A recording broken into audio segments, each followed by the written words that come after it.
तो आज से हमारा ये ऑपरेशन स्टार्ट हो चुका हुआ है। जैसे सर ने बताया कि ऑलरेडी 30-35 हज़ार के करीब लोग जो हैं वो वॉलंटरली जा चुके हुए हैं।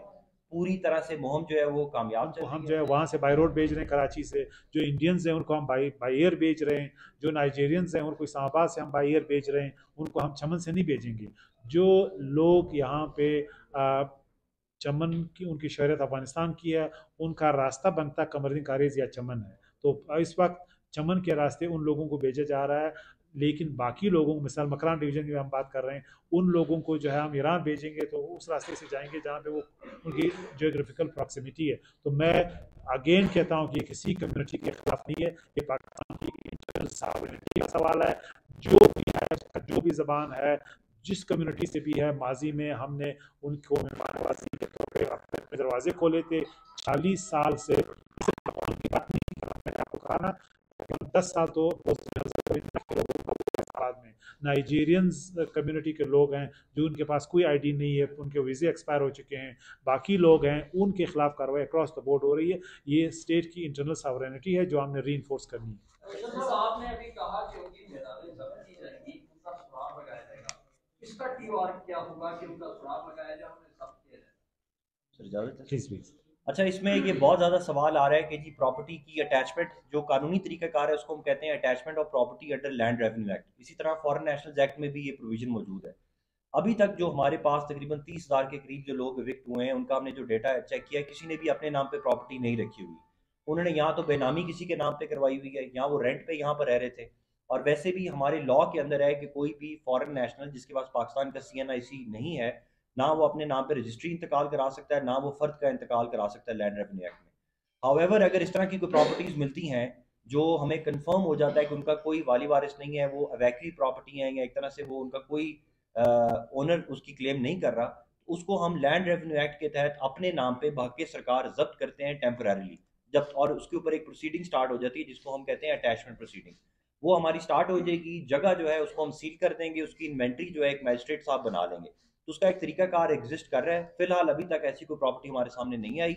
जैसी ही आएंगी वो अटैचमेंट की प्रोसीडिंग स्टार्ट हो जाएंगी। लास्ट लास्ट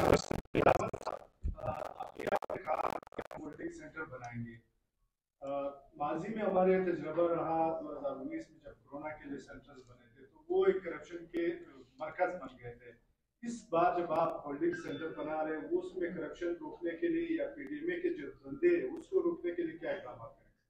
देखिए, पहली बात तो ये कि मैं माजी में नहीं जाना चाहता। आज की जो बात है, नादरा ने व्हीकल प्रोवाइड करने बायोमेट्रिक्स के लिए, उसमें कोई करप्शन की गुंजाइश नहीं है। जो आपका कैस्को है उन्होंने 24 आवर बिजली देनी है, जो कोयटा म्यूनसिपल कॉर्पोरेशन है उन्होंने 2 फायर ब्रिगेड देने, सिविल हॉस्पिटल ने मेडिसिन किट और डॉक्टर्स देने, इसके अलावा हमने कंबल और 400 बेड्स खरीदने। अब उसमें कितनी करप्शन होगी? थैंक यू जी, थैंक यू सो मच। देखिए, आइडेंटिटी थेफ्ट में जो भी कम्युनिटी के लोग हैं, जो भी मुल्क के लोग हैं, वो अक्रॉस द बोर्ड, उनका मैं नाम नहीं लेना चाहता, ना मैं कोई एथनिक फलाना खासा, हम नहीं चाहते कि कोई नेमिंग करें, लेकिन जिस ने भी, चाहे वो कोई भी बलूचिस्तानी हो, यहाँ पे रहा हो, उन्होंने आईडी कार्ड्स बनाए हों और वो नेशनल हो अफगानिस्तान का, ईरान का, किसी और मुल्क का, और उन्होंने हमारे सिस्टम को मिसयूज़ किया हो, उनके खिलाफ अक्रॉस द बोर्ड कार्रवाई हो रही है। कोई डिस्क्रिमिनेशन नहीं है। वो आज जहाँ भी बैठे हैं, अगर वो बाहर बैठे हैं, उनके जो पाकिस्तानी आईडी कार्ड्स हैं वो कैंसिल होने जा रहे हैं, उनके डॉक्यूमेंट्स वो कैंसिल होने जा रहे हैं। ये एक रियासत पाकिस्तान का फैसला है जो मल्टी लेवल एजेंसीज और गवर्नमेंट बॉडीज़ जो हैं वो कॉपरेट कर रही हैं। तो ये हम उस हद तक जाएंगे जहाँ पे ये अब्यूज़ हुआ है।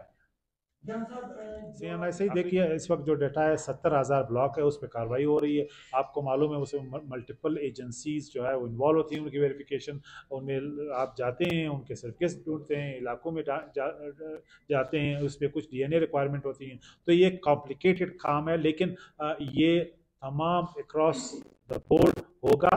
बाकी जो हमें लग रहा है, जिसमें नादरा का एक सिस्टम है कि सस्पेक्टेड कार्ड्स बनाए गए, उनकी भी जांच जा रही है FIA की मदद से। तो अक्रॉस द बोर्ड इस वक्त जो सस्पेक्टेड, जैसे हम आइडेंटिटी थेफ्ट कहते हैं, उनके खिलाफ कार्रवाई ये कम्बरसम है। एक दिन में ये ख़त्म नहीं होने वाला, लेकिन ये रिजॉल्व है कि हम उन तक जाएंगे और उनको जो है वो यानी उनकी आइडेंटिटीज़ को हम अनअर्थ करेंगे और उनको वापस अपने मुल्क भेजेंगे। बिलखसूस जो क्राइम्स ब्रांच है उनकी बड़ी विजिबिलिटी है, सारे इलाकों को हमने उनकी जियो फेंसिंग की है, उनकी मैपिंग की है, लिहाजा हम उनके पीछे जा रहे हैं। और जिस तरह हमने कहा है कि उनको जहां भी ऑब्जॉर्व हैं हम चुन चुन के उनको डिटेन करेंगे। जो आज की कार्रवाई है वो तकरीबन 100 है और ये जो है हम और बढ़ाएंगे, क्योंकि हमारा जो डेडलाइन था वो यही था कि आप वॉलंटियरली जाएंगे, हमें कोई फॉर्म एक्ट के तहत कार्रवाई ना करना पड़े। लेकिन अब ये कार्रवाई शुरू हो चुकी है जो रुकने वाली नहीं है। इसके अलावा जो होल्डिंग सेंटर्स हैं वो तकरीबन फ़ाल हो चुके हैं या फ़ाली की हालत में हैं मुख्तलिफ़ रीजन्स में। और जो लोग अभी आ रहे हैं बिलखसूस सिंध के साथ हमारी कोऑर्डिनेशन है, वो ट्रेन के ज़रिए लोग भेजेंगे। 1000 लोग तकरीबन उनके पूरे हो गए तो ये ट्रेन हम किसी वक्त भी रिसीव कर सकते हैं नेक्स्ट टू डे में, नेक्स्ट 48 आवर्स में। और वो स्ट्रेट हम कोयटा से चमन जो है वो ले जाएंगे और वहाँ पे उनको एग्ज़िट पार कराया जाएगा। तो हम कोशिश कर रहे हैं कि मिनिमम लोगों को हम इन होल्डिंग सेंटर्स में रखें, जितना हम वहाँ पे लॉजिस्टिकली कर सकते हैं। हम कोशिश कर रहे हैं जो 4 बजे का डेडलाइन है बॉर्डर क्रॉसिंग का वो हम बढ़ा सकें। तो इस वक्त हमारी सबसे जो फ़ाल एग्ज़िट सेंटर है वो चमन का है और वहाँ पे हमारी लॉ इन्फोर्समेंट जो है वो बड़ी मुस्तैदी से काम कर रही है। मैं अप्रिशिएट करता हूँ सारी लॉ इन्फोर्समेंट एजेंसियों को, हमारी इंतज़ामिया को, बिलखसूस कोयटा और चमन को, जिन्होंने पूरा बर्डन उठाया है। और आइंदा दिनों में मेन किरदार जो है इनका होगा, क्योंकि पंजाब से जो अभी काफ़िले निकल रहे हैं वो भी बलूचिस्तान के रास्ते जो है वो मुल्क बदर होने जा रहे हैं। मैनिफेस्ट के मुताबिक उनको चमन बॉर्डर से हम इनखला के लिए तैयारी कर रहे हैं। तो आज से हमारा ये ऑपरेशन स्टार्ट हो चुका हुआ है। जैसे सर ने बताया कि ऑलरेडी 30-35 हज़ार के करीब लोग जो हैं वो वॉलंटरली जा चुके हुए हैं। पूरी तरह से मुहिम जो है वो कामयाब चल रही है।